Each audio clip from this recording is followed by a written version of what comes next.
For joining us on Midweek Refuel. This week we're going to look at another reason why people say they can't come to church, and that is, I simply don't have the time.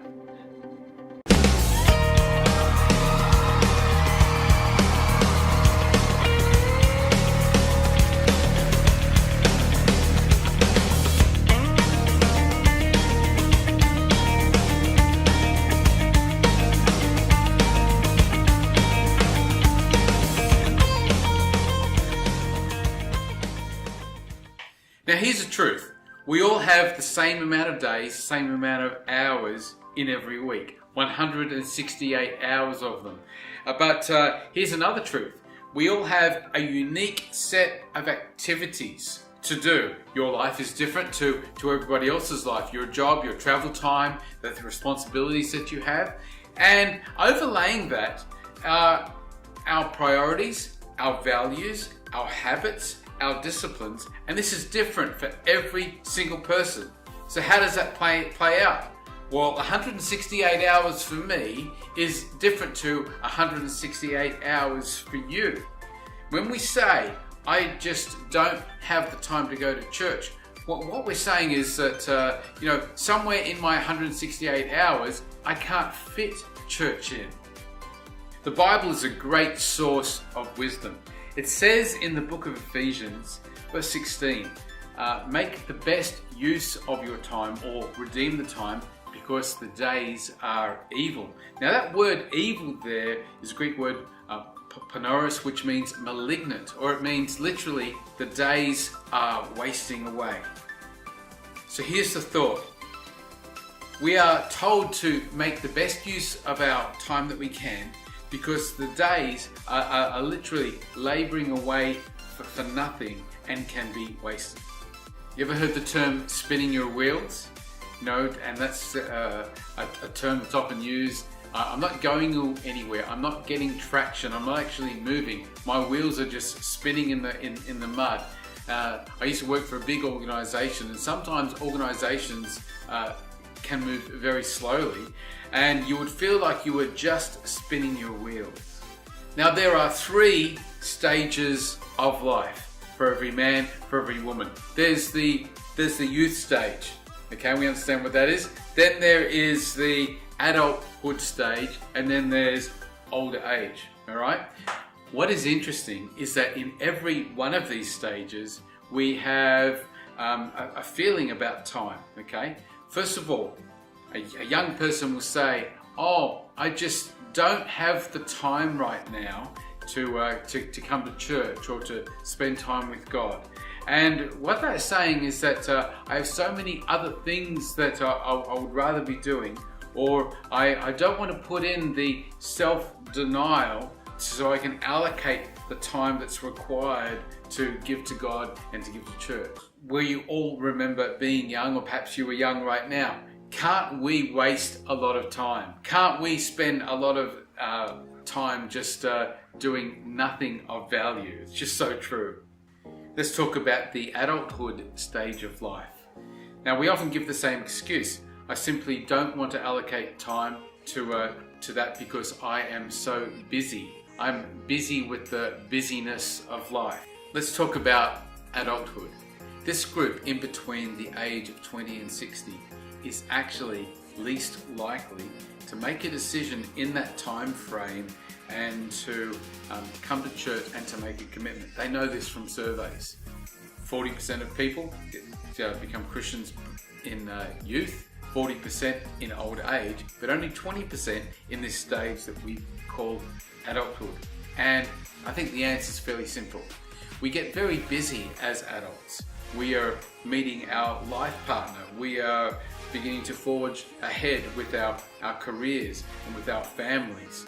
And then we are forging ahead into different stages of life, getting established, getting our businesses up and running, making sure that our own kids are okay. There's the education years and the sports years. And, we do really get so busy in those adulthood times of life.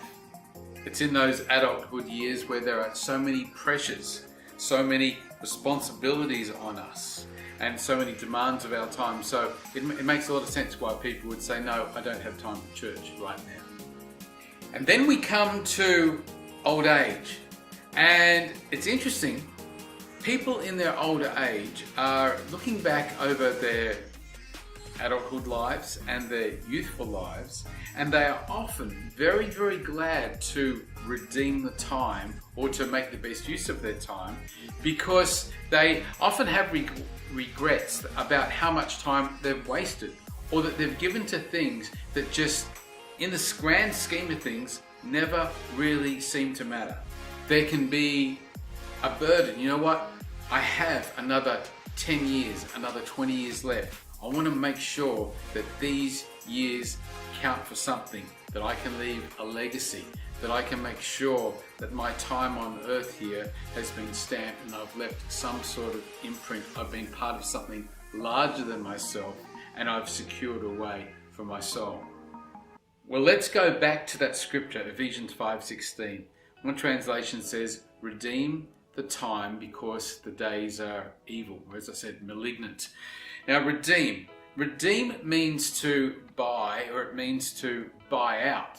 And in particular, the idea was that you could purchase a slave, if you had the money, with the idea of then setting that slave free. What you could do is actually purchase a slave out of the slave market and then say, you have your freedom.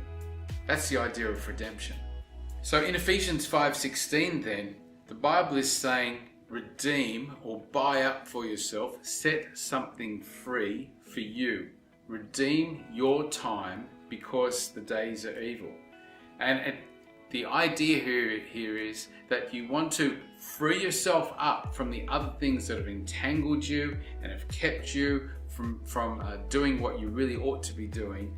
There's another place where this concept of redemption comes up. It's found in Colossians 4:5, and it basically says this: redeem the opportunity that you have with other people.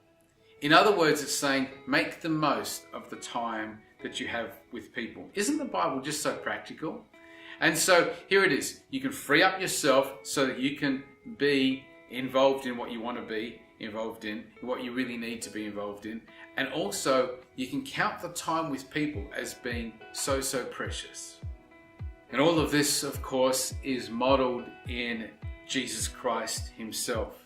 It says in the book of Revelations that he became a ransom for all of us. And I just want to paint the scene first of all. This is a picture of heaven, and some people are singing a brand new song that has never been sung before. So this is like a live concert, and the object of the song is God himself, and people are singing this song to God. And I don't know whether you love live concerts, but I'm right into them. And this is the live concert to end all live concerts. It actually says a little bit later on in Revelations 5 that the number of those singing is 10,000 times 10,000, which in other words, it's innumerable, right? It's a whole people singing. So that is some kind of performance, better than anything we've ever seen on earth. Anyway, Revelations 9, they sang a new song saying, you are worthy to take the scroll and to open its seals, for you were slain and have redeemed us to God by your blood out of every tribe and tongue and people and nation. Now, this is people singing a song to Jesus, and they're recognizing what he's done. You have redeemed us by your blood to God.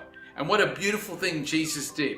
He used his time to purchase for God what was most valuable to God, and that's you. That is you, and that is me. How did Jesus spend his time? By investing in others, by giving his life to others, a greater cause than even his own life. And he went to the cross, right? He did that so willingly because he placed a value on his time. Redeem the time because the days are evil. You know, I encourage you, come along to church. Come along and don't use the excuse that you don't have any time. We all have time. What we're talking about doing is adjusting the priorities on the different things in your life. See you next week on Midweek Refuel.